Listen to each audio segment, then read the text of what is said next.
Baba, I have a question. Yes. Yeah. Uh, you emphasize the need to know the true self in order to have peace. What is the true self? Why don't we know it? And how do we discover it? The true self is you, yourself, as the supreme consciousness and supreme energy combination. So due to presence of energy, you are able to imagine.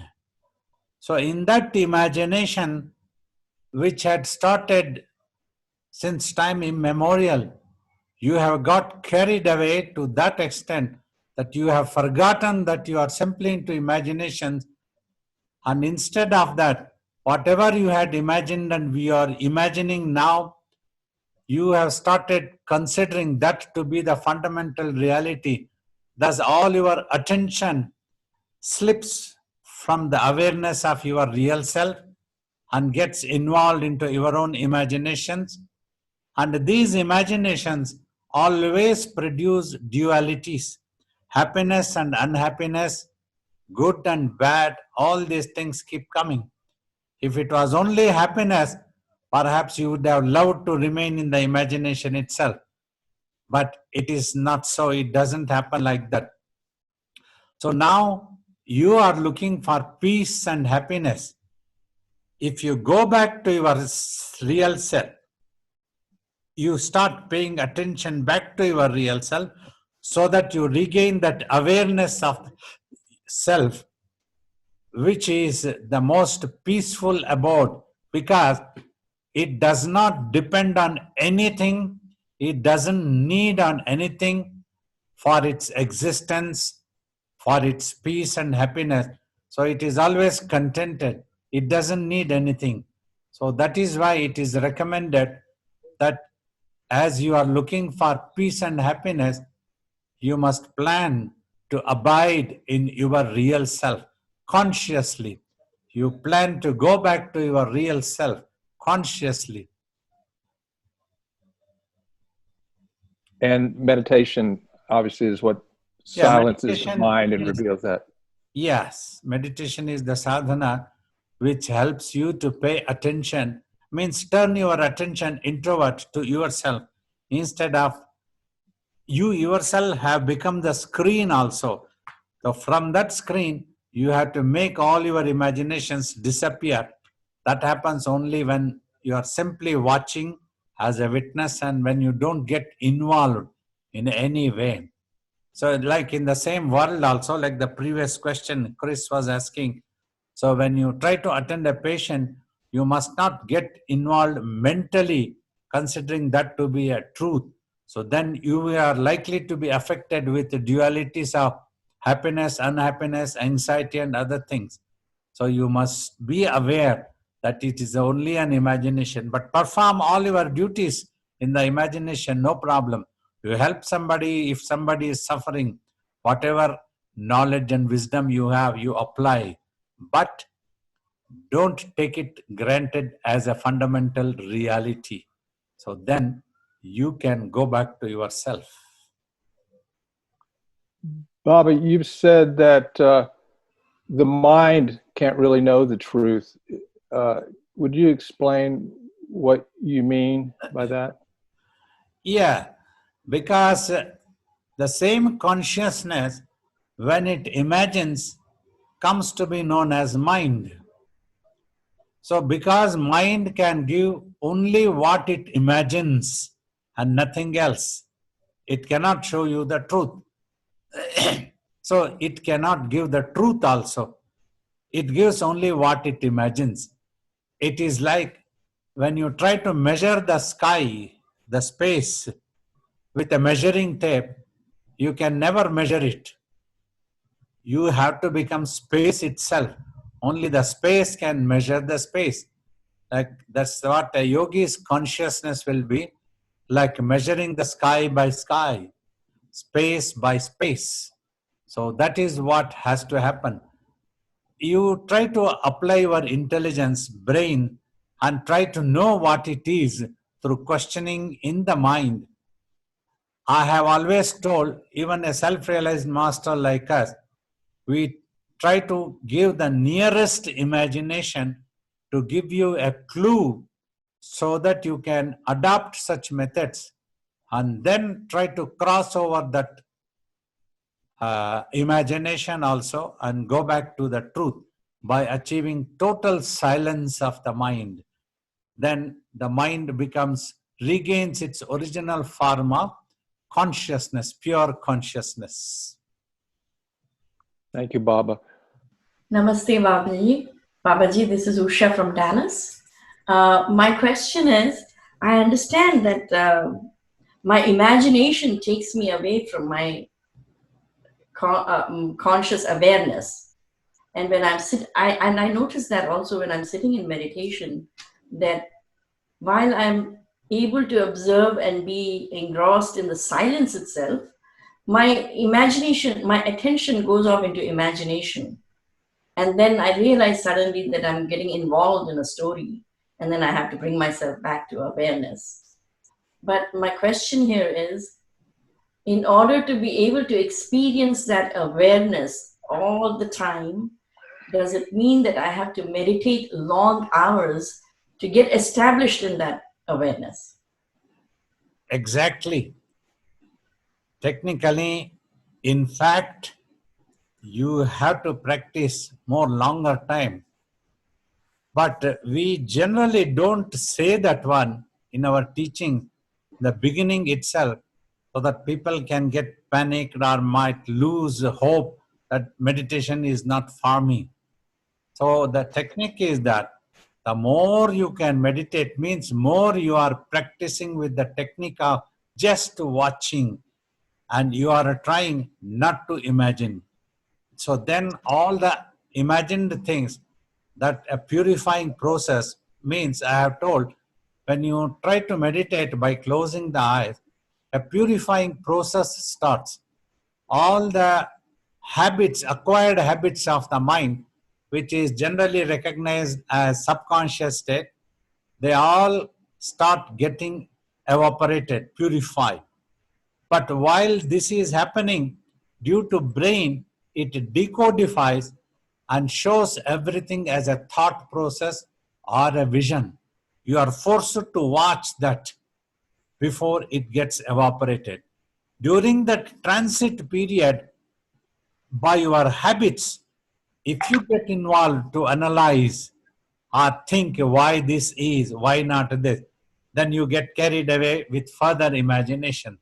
At that time, if you can simply hold on your imaginations, your thinking, just watch them, allow it to happen, then they will all get evaporated. So like this, long time that you have to go on practicing as much as possible. So that's why my guru, in a very simple way, said he did not prescribe any particular posture, asana. Said whichever posture is comfortable for you, we just recommend try to keep your back and neck straight. If you want to sit onto a wall, onto the back of the chair with a small cushion or a pillow, also is no problem, so that you can avoid a long time any spondylitis or cervical problems shall not occur. So thus, if you practice more and more, you can definitely achieve.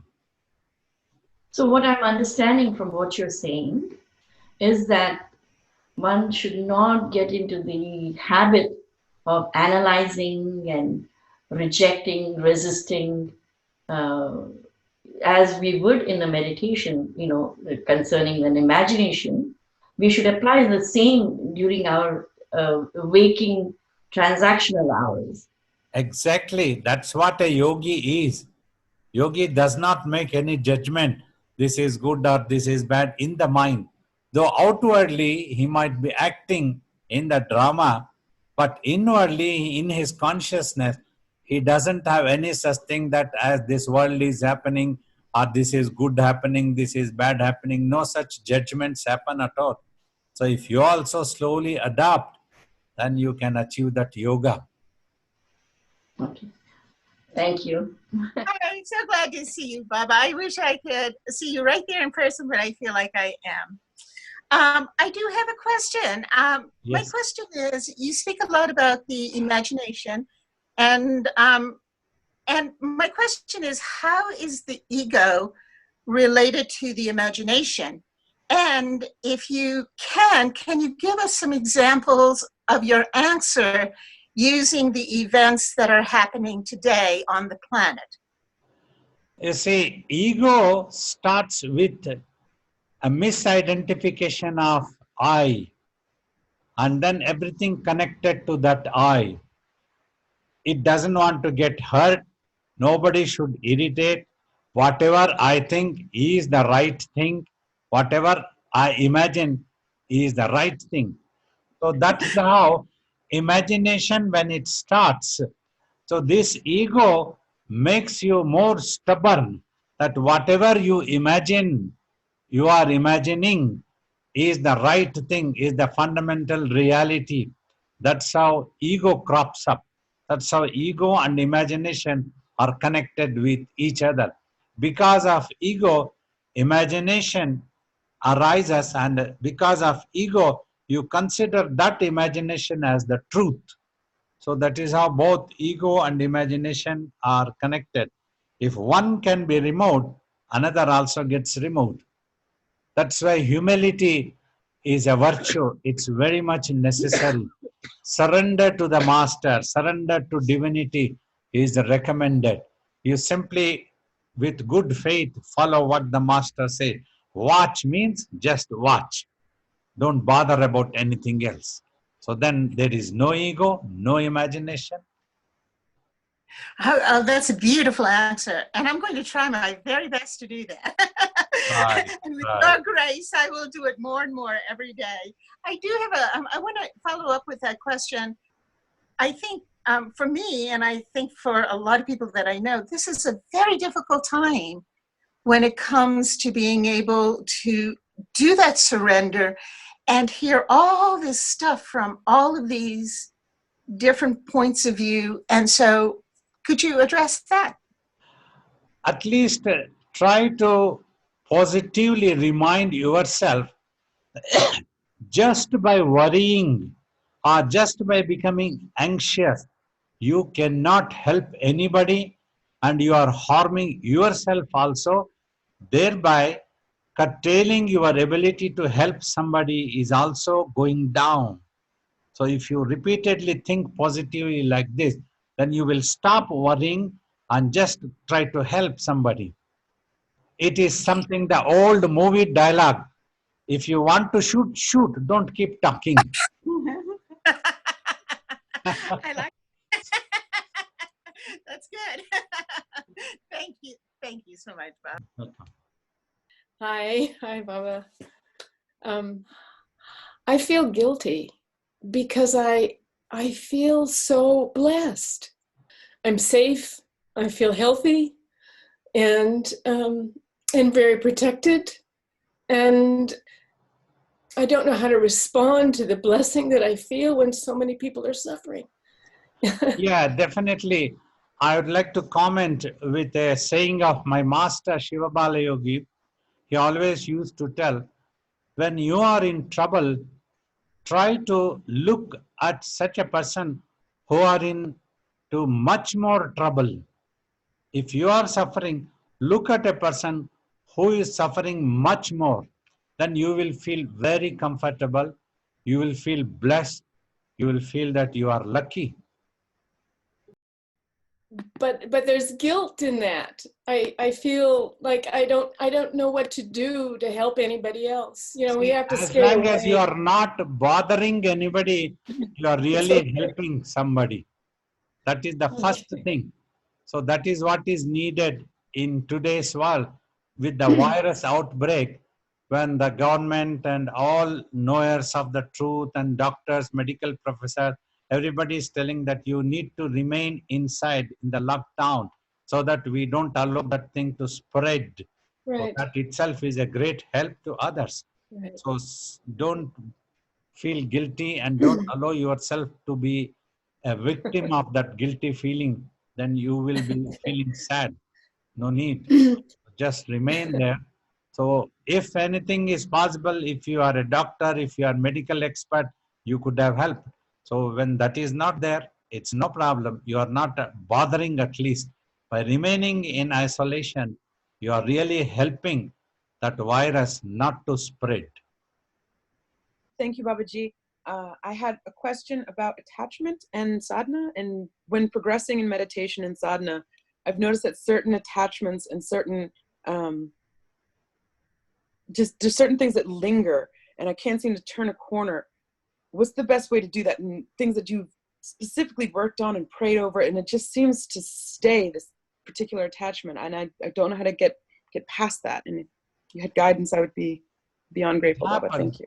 It can happen to anybody. It will take some time. You continue with your practice of meditation. Only that can remove your mind from such an attachment. And by giving the awareness, the more awareness of your real self starts coming, then these things will all drop off on its own. Just now, do not worry that there is an attachment. Simply continue with the meditation. Let it be, it will go on its own. Thank you, Baba. Namaskaram, Babaji. My blessing. Hello, Antara. Say hi. Baba, I had a question. For many months now, almost every day, in some form, I see Ganesha, in whether it's a stone or some sweet potato that I'm cooking, the shape and form. Is it my imagination? Should I not pay any attention to, oh, it looks like Ganesha, just speaking. You pay attention, but do not try to analyze. It is a bhava that is building up. More your mind becomes focused on that, then that starts appearing more solidly. So that is a good thing, that your mind is getting connected to the divine. So just carry on. Just don't try to analyze.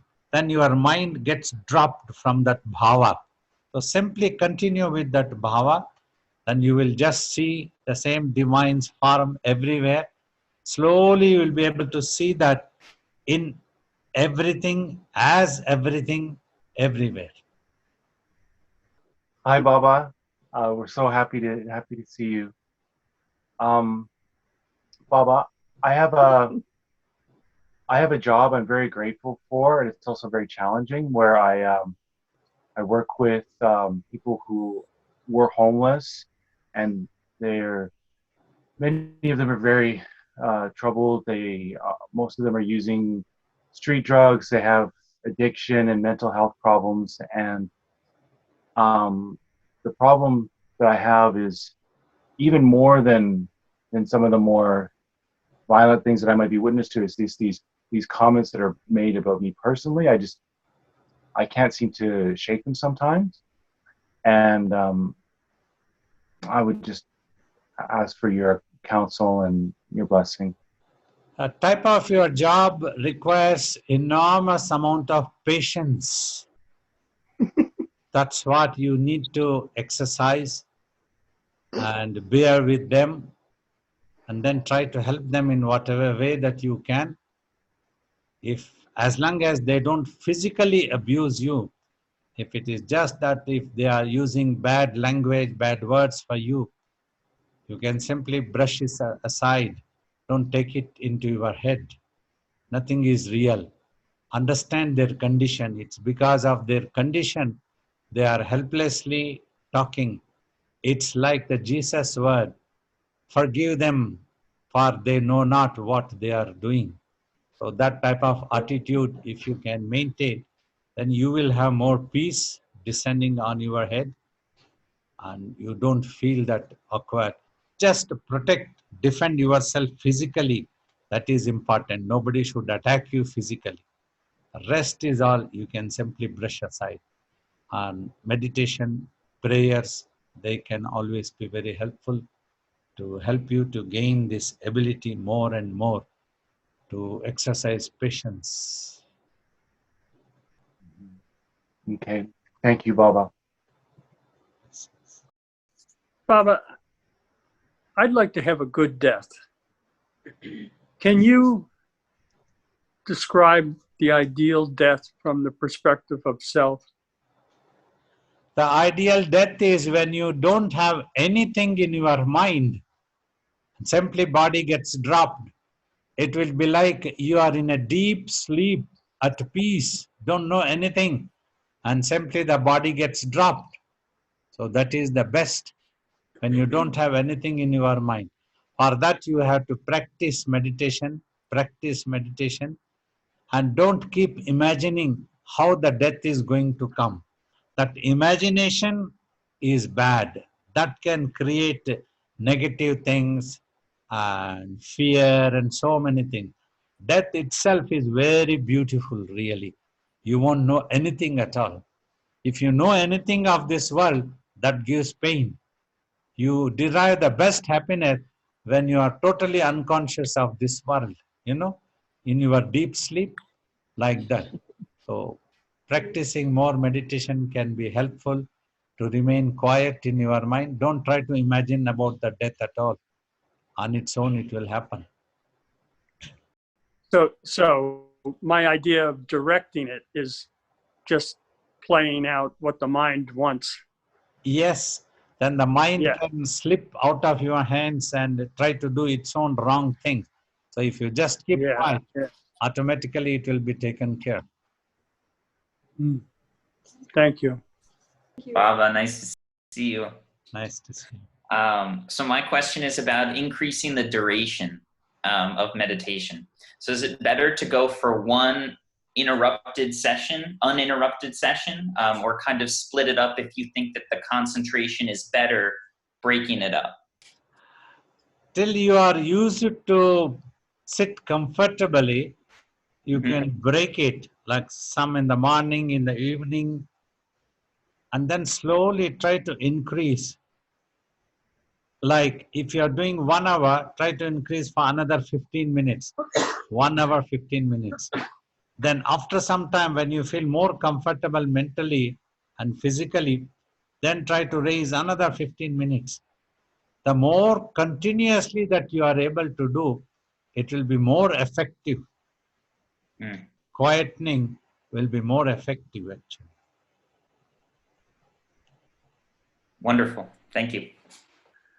My question is, when I meditate and I get to a state of no mind, I feel like I cannot breathe. Like it's almost like my mind stops, and also the breathing wants to stop.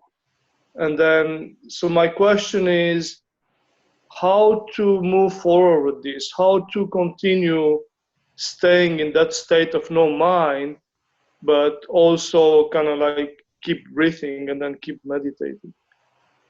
It should not happen like that. It's important that the breathing continues.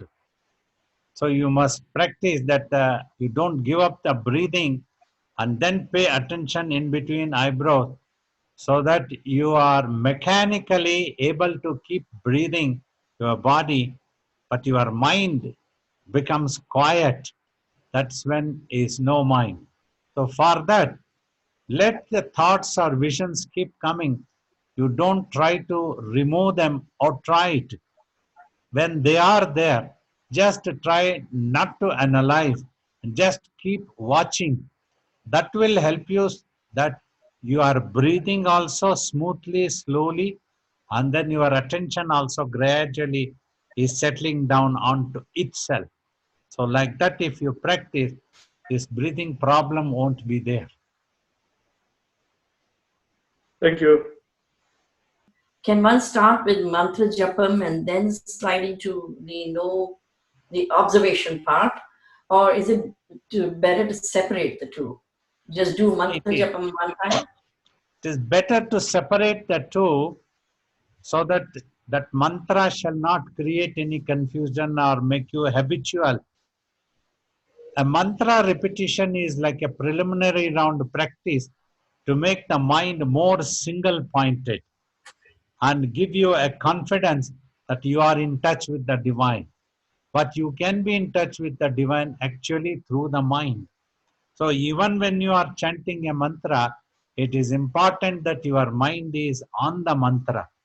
So, but during meditation, we advise and recommend not to repeat anything, so that this is one of the highest methods practiced in ancient India, in which you are trying to make the mind quiet on its own without any external anchor.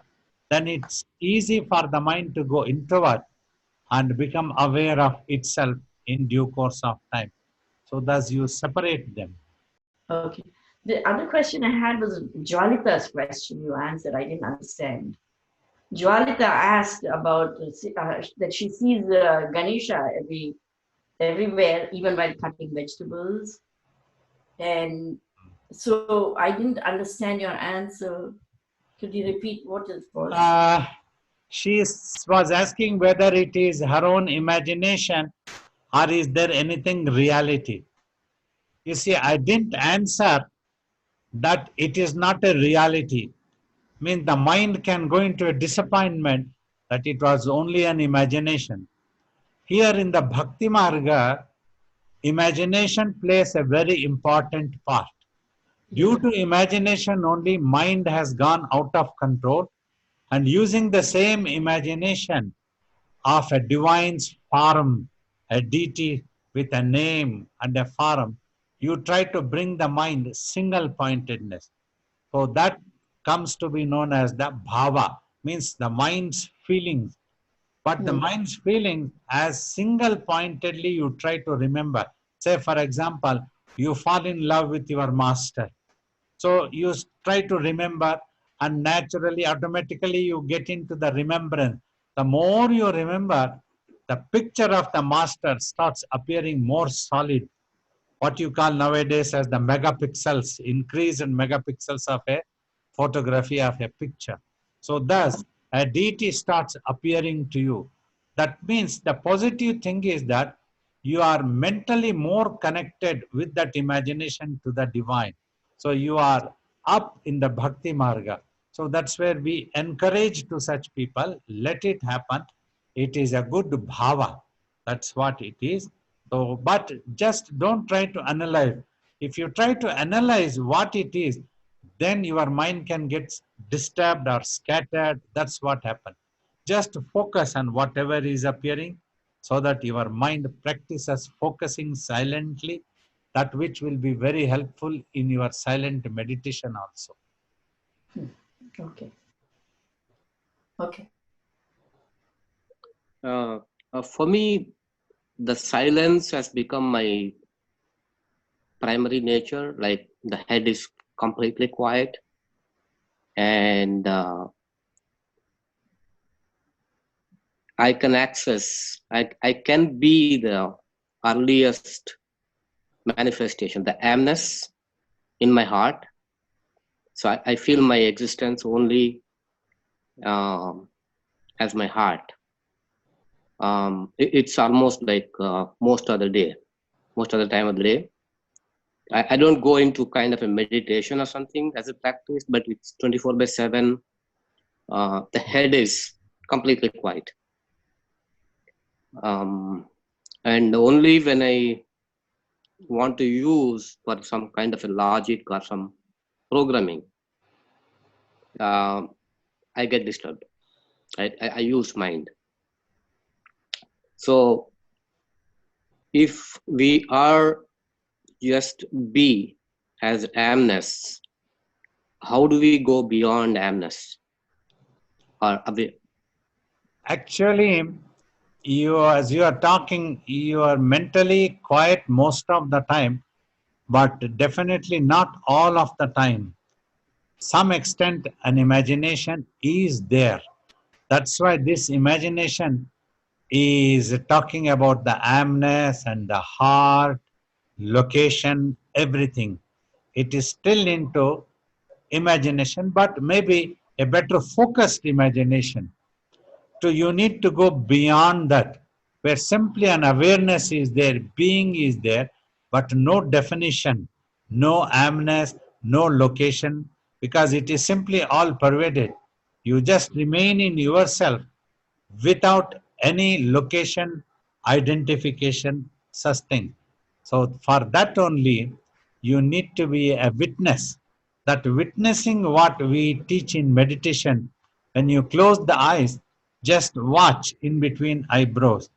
Even if you don't want to close the eyes also, you just try to watch and stop analyzing that you are in the heart or is you are in that amness.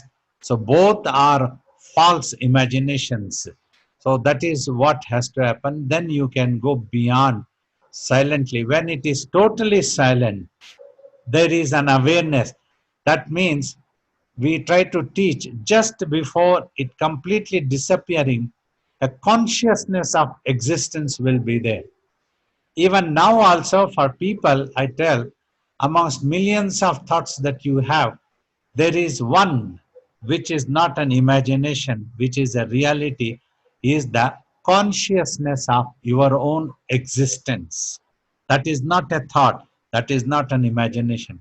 Yes. But the amness, you being in the heart, are imaginations. So you have to go to that consciousness of existence, giving up the location in the heart or location inside or outside. There is neither inside nor outside. Only when the body is considered as you, there is an inside and outside. Both these loses its importance. So when you simply become a witness, if you become a witness in your life, then you can achieve that going beyond that amness. Can we say like not analyzing anything is Yes. next step? Yes, yes, yes. Thank you for having these. These are really wonderful ways to stay connected to you and to the divine, which is sort of where my question is. Before I started coming to your sessions and following you, Babaji, I was into a lot of the crystals and the energy healing and doing hatha yoga.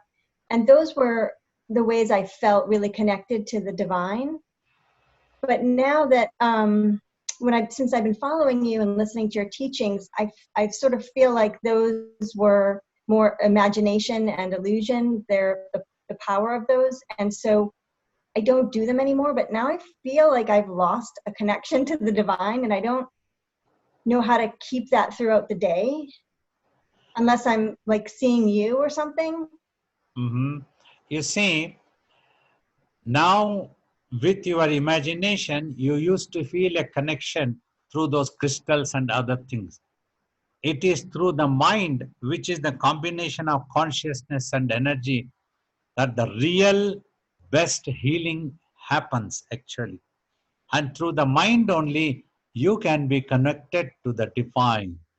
The more your mind becomes focused, concentrated, and becomes quiet and quiet, know that you are automatically getting connected to the divine. That is what is more important.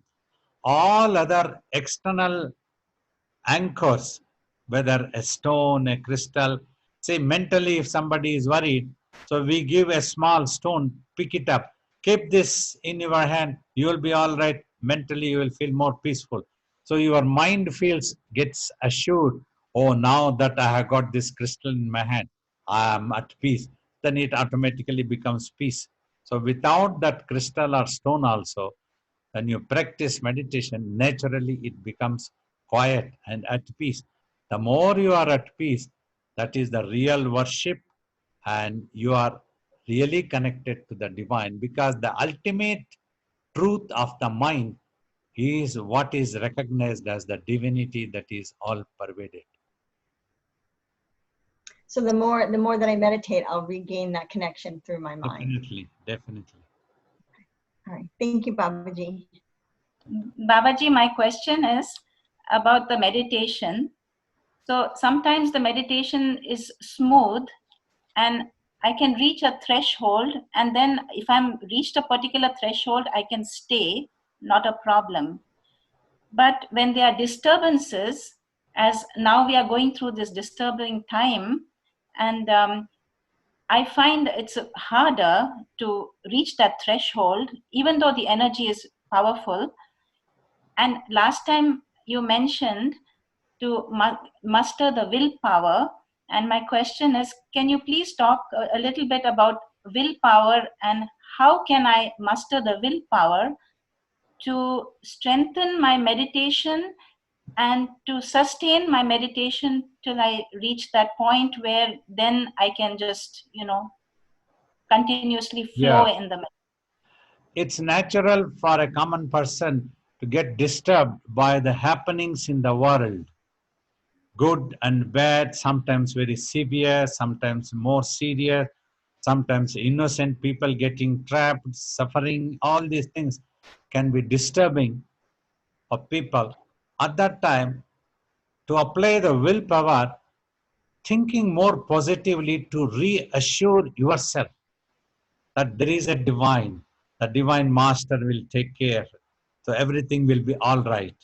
It is only a temporary phase. It is not going to be like this always. We have seen so many calamities. Before us also people saw so many calamities. So imagine people in the gas chambers. Imagine people suffering in Second World War and so many things historically before also people have seen. So this is also one of such things. All we have to do is we have to cooperate with the people of whatever our governments, our people are advising, doctors, medical experts are advising, and just remain at peace. That is important. The divine will take care. Everything will be all right. Everybody's account gets cleared. Even those people who are dying also, that is not the end for them. Only the body is dead and the souls, they all are connected to the divine. They will be guided through. They will find their path definitely. This is the spiritual truth our master taught us and we experience. Reassure yourself like this, thinking positively that everything will be all right. If a master is with you, he will protect everybody and he will protect you all. He will guide you all. So then you will feel a bit relieved and light from that anxiety. Then you will be able to apply. This is what the willpower means. Thinking positively for 5 minutes, 10 minutes if necessary, all the time, and reassuring and praying at the same time, praying to God, praying to the divine Guru again and again, that let everything will be all right in this world. Let every suffering all come to an end. Let my mind becomes more peaceful. Let me be able to concentrate on the meditation.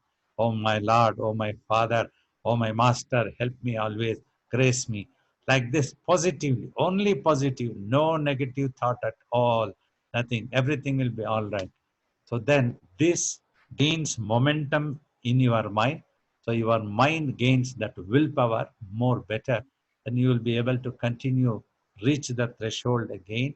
Just watch, just watch. That's what you have to do.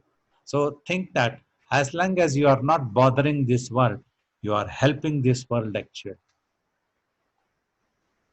Okay, I'm going to be as brief as I can. Here in the United States, it seemed like things were going okay as far as the quarantine and the attitude by United States citizens to just absorb what you had to do and stay home. However, now within the last week or so, some citizens have become very angry. In fact, they get in their cars and they're honking their horns and asking for the government to let us free. We just want to be free. So my question is, it's anger that they're feeling. How do people quench anger? Not only at this time, but between each other, etc. Thank you. You see, this is like the energy conversion. Sometimes you become sad in your energy. You feel that you are hurt. Then the same feeling there as energy which is there gets converted into an anger, then one can show an outburst. All these things tell that they were not practicing spirituality in a proper way. That is why since ancient times in India, spirituality was taught as a way of life for everybody. Just like you get up in the morning, do some exercises, do some jogging, do some this, do go to office and do work. The same way. So this was taught as morning duties to remember God, to practice meditation. So that's what it is. So if human being had not forgotten the spirituality, then with the advent of science and technology, we could have found more peace, more happiness, more living and loving, honoring each other amongst human beings would have happened. You see, a little bit, once a while, this virus has become troublesome to the whole world. So many countries, 180 plus countries, they are all observing lockdown. People, some are cooperating, some are not trying to cooperate because they are restless. They are not used to sitting quietly at peace. They have not practiced anything. So that's what sometimes, even in my meditation classes also, I get to see people, even with open eyes also, they cannot sit peacefully for 1 hour, for half an hour. They become restless. So this is what is happening, that we have forgotten spirituality. Everybody during peace time, when everything is all right, also need to keep practicing spirituality like meditation. So then we can restrain ourselves, we can control ourselves. If such a thing is necessary, that we all need to sit inside for a while, we need to be sitting so that we don't trouble others. These people who are shouting that you mentioned, they don't realize not only for themselves they can be disastrous, and they can be dangerous to others in the world. They can be spreading this virus. This is what people need to realize everywhere in the world. So this is my opinion. This is why this is happening. I have always told in my talks that it's very good that scientifically, technologically, we have made a tremendous advancement, but we have forgotten spirituality. That's why human beings don't have control over themselves. They're unable to live for each other. Before venturing out in today's situation, we must think, am I going to trouble somebody? Am I going to spread this virus to somebody? Oh, I should not be doing so. I should be helpful to others in the world. So let me stay inside for a while. If the government is asking us, if the medical experts are asking us, let us stay inside for a while. Nothing is, we are not going to lose the whole world. The sky is not going to fall on our head if we stay for a few days, for a few months if necessary. So that's what human beings need to think in a positive way, considering others also, considering their own safety. Hi, Namaste Babaji. My question is, at what stage does the vision and the chattering of the mind and the visual effects would stop? Is it when we are able to completely bring the eyeball at the center and hold it for a long time? When you are able to simply watch, and when you don't analyze, completely just watching makes the thinking stop, then all these visions and thoughts will disappear. Is it related to studying the eyeball, or? Yes, it is. Eyeball needs to become steady. That is important. Steadily, if you go on watching, then the eyeballs come. Or if you are able to bring the eyeballs together, also then the mind simply starts watching and it stops thinking. Thanks, Babaji. I was wondering, can you please explain what's the connection between the body and the mind and the divinity, how do these relate to each other? So just now, what you call as the mind is the real yourself actually. Because it is into its own imaginations, we call it as mind. And this mind's ultimate truth, like the mind is infinite in form, means nobody has seen it in naked eyes. You must understand this point. Only depending on the thoughts and vision, we tell my mind wants to do this, I want to go there. Either I want to do that or my mind wants to do that. Both are same actually. Mind means that I. But in form it is infinite. It is invisible to the naked eyes. Yet it is there.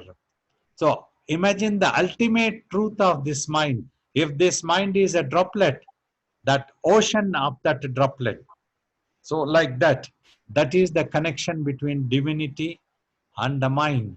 In between, due to an illusion, this body has come into existence temporarily, which has given a consciousness that is stuck, which is known as Kundalini.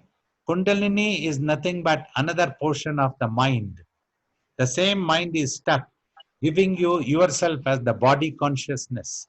An illusion has happened thus, and once you achieve your own realization what you are, awareness of yourself, so it will disappear on its own. So when you basically have to decide what to do regardless of what the mind wants itself to do. So how this mind is just now out of control. It is trying to make you to dance to its tunes. Right. Consistently it is into imagination. It demands, it guides, it says it is the right. But you might feel confused what to do. So this is happening because your mind means, in other words, you are confused with your own imagination. You have to practice spiritual sadhana like meditation to control this mind, make it purify. Then the mind will not be confused. It will realize itself as you. Then you will be able to make better judgments in this world also, better decisions, better work, more focused, concentrated. That's why we tell, if you practice meditation, you can live like a genius. Thank you. Okay, so the suggestion you gave, the eyeball movement raises the mind, and we can, if we can constantly arrest the motion, and then we can be steady, and the mind doesn't move. But it's like a practice that we are doing for a certain time. What happens beyond that? How do we do this whole day with open eyes or something?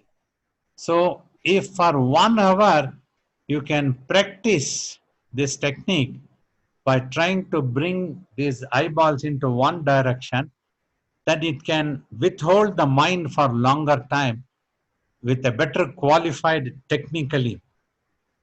Then throughout the day when you are active also, your mind will not make any judgment. It will simply accept the results as it comes with composure, at peace. And when you are putting efforts also, your mind will be better focused. So these 2 important things happen, which is necessary. Then the mind can remain quiet, at peace as pure consciousness. And because we are watching the peaceful mind as a consciousness, that's kind of realizing the non-self. Becoming aware of the non-self. This is not me. And then you lose interest in that. You are able to focus on to the real truth. Thank you again, Babaji. You spoke about the people who are going out and are filled with anger and fear, not doing spirituality correctly. And we have a lot of religious leaders here in the US that are leading the charge in this. So what is the discernment between knowing when you are doing spirituality correctly and knowing when you're kind of doing spiritual out of incorrectly? No, when in my childhood, my mother used to guide like this. Every religion has two sets of teachers. One is the priest class, who are simply scholars, who can be interpreting and misinterpreting to their convenience and misguiding the society. Another is the saint class, who would have realized the truth and who are not selfish, who would be able to present the truth. So like yogis, we don't tell this is what the truth is. My master advocated, you practice meditation and then you will know what the truth is. So that is the real true teachings of spirituality. Simply not insisting, this is what the truth is, you have to accept this truth. So is not the right teachings. So there is a difference in these two teachers. And follow-up question, Babaji. What is the best way to really develop inner beauty? Is it just meditate, meditate, meditate? Or is it, how do you enhance that and develop that? Yeah, as much as possible you continue meditating, means you are practicing to remain quiet and quiet mentally, not making any judgments, analyzations. That will help you when you come out of the meditation also to live in this world without getting affected by the results that keep coming. You put an effort, whatever you want to do. When the results come, it may not be according to your expectations, but you shall not become disturbed. You will remain at peace and accept. So continue with that one, that is all. Thank you, Baba. Welcome.